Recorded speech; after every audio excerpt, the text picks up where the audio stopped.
9月11 Charlie and the Great Glass Elevator, Chapter 7. Something nasty in the lifts. Grandma Josephine had stopped screaming now. She had gone rigid with shock. The rest of the group by the bed, including Charlie and Grandpa Joe, had become as still as stone. They dared not move. They dared hardly breathe.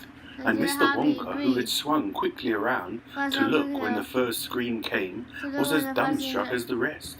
He stood motionless, gaping at the thing in the lift, his mouth slightly open, his eyes stretched wide as two wheels. What he saw, what they all saw, was this. It looked more than anything else like an enormous egg balanced on its pointed end.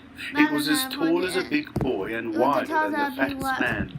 The greenish-brown skin had a shiny, wettish appearance, and there were wrinkles in it. About 3/4 of the way up, in the widest part, there were two large, round eyes as big as teacups.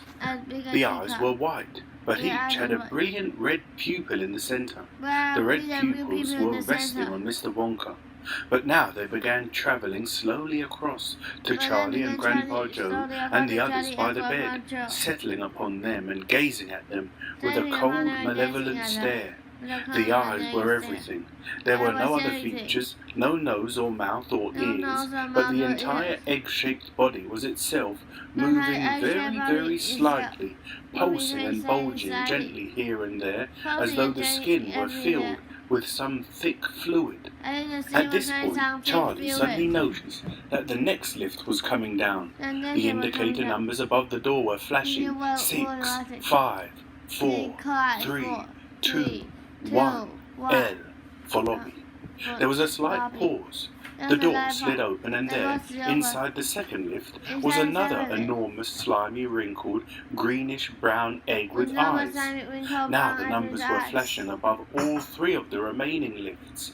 Down they came, down, down, down, and soon, at precisely the same time, they reached the lobby floor and the door slid open.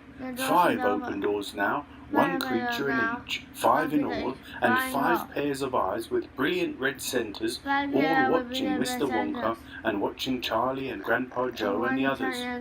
There were slight differences in size and shape between the 5, but all had the same greenish-brown wrinkled skin, and the skin was rippling and pulsing. For about 30 seconds nothing happened. Nobody stirred. Nobody made a sound. The silence was terrible. So was the suspense. Charlie was so frightened he felt himself shrinking inside his skin. Then he saw the creature in the left-hand lift suddenly starting to change shape.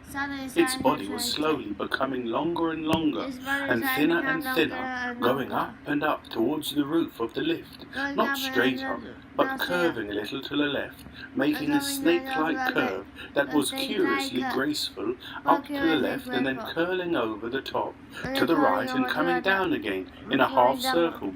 And then the bottom end began to grow out as well, like a tail,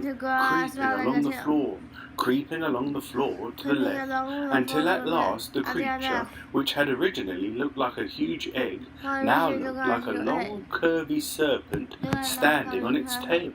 Then the one in the next lift began stretching itself in much the same way, and what a weird and oozy thing it was to watch. It was twisting itself into a shape that was a bit different from the first, balancing itself almost, but not quite on the tip of its tail.